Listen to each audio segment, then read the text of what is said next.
નંદ બાબા અને બીજા ઘણા બધા ગોવાળિયાઓ પર્જન્ય યજ્ઞ કરવાની શરૂઆત, એક સુંદર મજાની સભા યોજાણી અને સભાની અંદર કઈ રીતે કયું કામ કરવું એ જ્યારે થતું હતું એ વખતે ભગવાન કૃષ્ણની ઉંમર માત્ર 7 વર્ષની હતી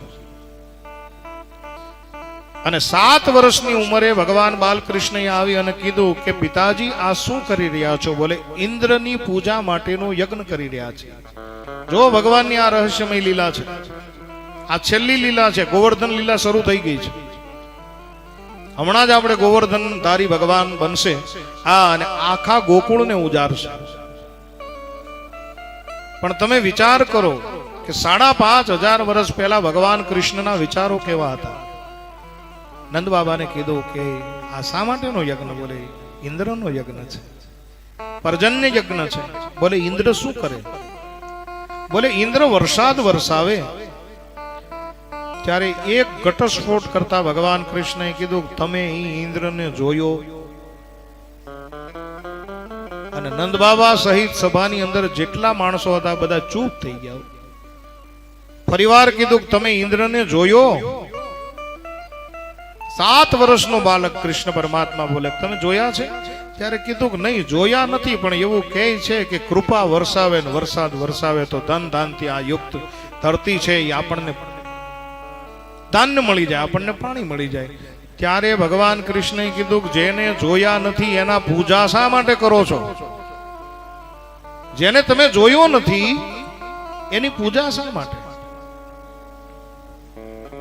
આ રામદેવ બાબા કહે છે ને કે સ્વદેશી અપનાવો, સ્વદેશી અપનાવો. આ છે ને બહુ પુરાણું સૂત્ર છે. એ સમયે ભગવાન કૃષ્ણએ કીધું કે આ વિદેશીની પૂજા ન હોય, દેશી રે મળે આપણા દેશમાં અને પરદેશી નો હારે હોય કોઈ દી ફ્રી. આમાં તો દેશી મળી જાય તો અને કોક પૂરા મળે ને રાવું રેડીએ. અધૂરિયાથી ન કરી દિનની વાત. આજ ભગવાન કૃષ્ણના શબ્દની એવી મોટી અસર થઈ સાહેબ કે કૃષ્ણને કહે છે કે તો પછી ઇન્દ્રની પૂજા ન કરવી તો આ સામગ્રી પૂજા કરવી કોની?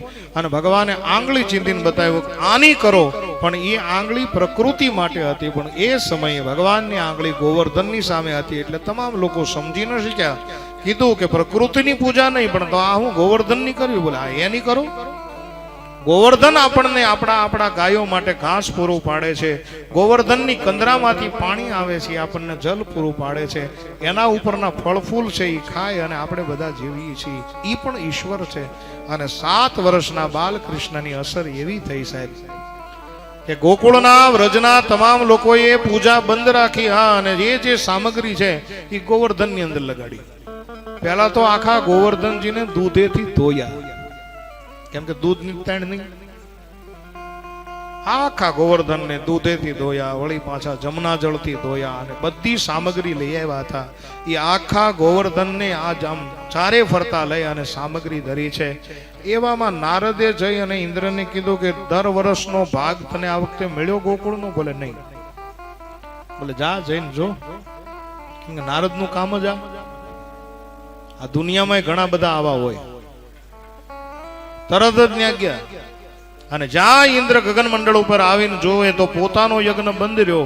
હા, અને આજ ગોવર્ધન મહારાજની પૂજા થતી જોઈ અને ઇન્દ્રને સારું ન લાગ્યું. હું ઘણી વાર બાબુ કહું કે આ દુનિયામાં એવા ઘણા ઇન્દ્રો છે કે એના તમે 100 કામ કરો ત્યાં સુધી વાંધો ના આવે, પણ ઈ ઇન્દ્રનું જો એકાદું કામ ન થયું હોય તો ઇન્દ્રને તકલીફ થાય. લે આ ઘણા દુનિયામાં એવા ઇન્દ્રો છે. હા, અને ઇન્દ્રએ સીધી જ કોઈ જાણ્યું નહીં, કોઈ વિચાર્યું નહીં. હા, અને એ જ ક્ષણે સાવંતક નામના મેઘને આજ્ઞા આપી કે તમે ગોકુળની અંદર વ્રજની અંદર એવા વર્ષો કે તમામ ગાયો, તમામ બાળકો, તમામ વૃદ્ધો, તમામ નર નારી બધાને દરિયા ભેગા કરી દો. અને નિર્મળ ગગન હતો ને એમાં એવા વાદળાઓ બંધાણા. હા, અને વીજળીના ચમકારો થવા લાગ્યા છે. વાદળાઓ એકાબીજા સાથે અથડાવા લાગ્યા છે. અને માનો આભ ફાટ્યું હોય, દેશી ભાષામાં કહેવું હોય તો ટચલી આંગળીના ધાર જેવો વરસાદ શરૂ થયો. સાડવું ચારમ મેઘમલારમ બની બહારમ જનધારમ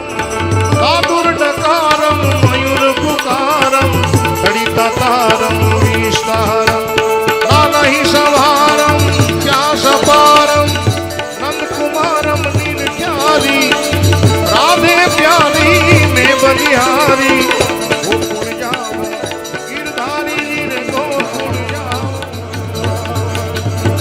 मुसळधार વરસાદ વરસવા લાગ્યો થોડાક સમયની અંદર નદી નાળા ભરાવા લાગ્યા યમુનાજીની અંદર ખોડાપુર આવી ગયું અને આખા ગોકુળ અને વ્રજનો આખો જે વિસ્તાર હતો જળબંબાકાર થઈ ગયો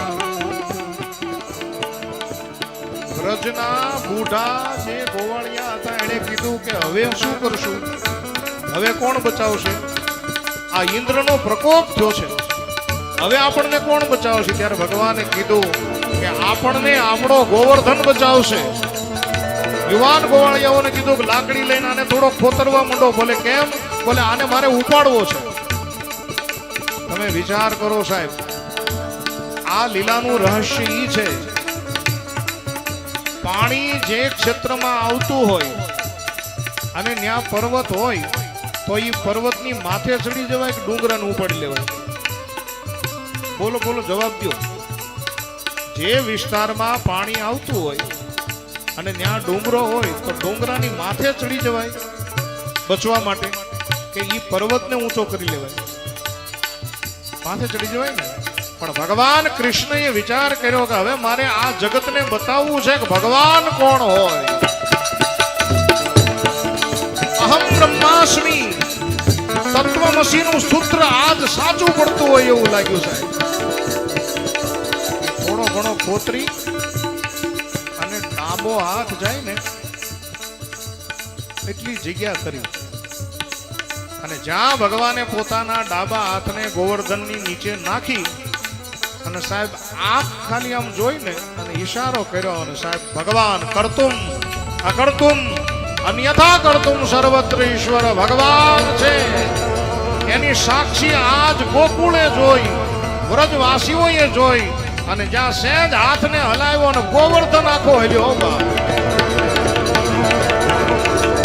અને હલ્યો એટલે આશા બંધાણી જેવો હલ્યો એટલે આશા બંધાઈ ગઈ કે નહીં કાંઈક છે અને ભગવાન કૃષ્ણએ કીધું કે જો ગોવર્ધન હલ્યો છે આને હું ઉપાડું પણ હું એકલો નહીં તમે બધા ભગવાન કૃષ્ણ એમ કહે છે કે આ જગતની અંદર સંઘ શક્તિ હશે તો જ જીતશું બાકી એકલા રહો તો જુદા પડી જશો ગુમરાહ થઈ જશો ભટકી જશો અને એટલા માટે કહું કૃષ્ણ પરમાત્માએ કીધું સંગઠન શક્તિ સંઘ શક્તિ કલયુગે સમાજનું સંગઠન હશે તો સમાજને કોઈ તોડી નહીં શકે દેશનું સંગઠન હશે તો આ દેશને તોડવું મુશ્કેલ થઈ પડે અને એ જ ભગવાન કૃષ્ણએ કીધું તમે બધા નહીતર કરી શકતા હતા પણ એ ઈશ્વરે કીધું કે નહીં તમે બધા લાકડીઓનો ટેકો આપો ને એક પછી એક લાકડી લાગતી ગઈ હજારો લાકડીઓથી ભગવાન કૃષ્ણ પરમાત્માએ ગોવર્ધનને ઊંચો કરી લીધો તમામ લોકો જોઈ રહ્યા અને ઉપરથી વરસાદ વરસે યુવાન ગોવાળિયાઓને કીધું ગાયોને અંદર લઈ લો વ્રજની નરનારીઓને અંદર લઈ લો આપણા બાળકોને અંદર લઈ લો અને ભગવાન કૃષ્ણ પરમાત્માએ બધાને સુરક્ષા પ્રદાન કરી એક દિવસ બે દિવસ 3 દિવસ પછી બધાને અભિમાન આવ્યું કે આ કઈ કૃષ્ણએ નથી ઉપાડ્યું આ તો આપણી લાકડીના ટેકા છે ને એટલે ટેક્યો છે ઓલી 2-4 જણા દોઢાય હોય ને એને કીધું ભગવાન કૃષ્ણને કે તને જો થોડોક થાક લાગ્યો હોય તો હાથ લઈ લે બોલે એમ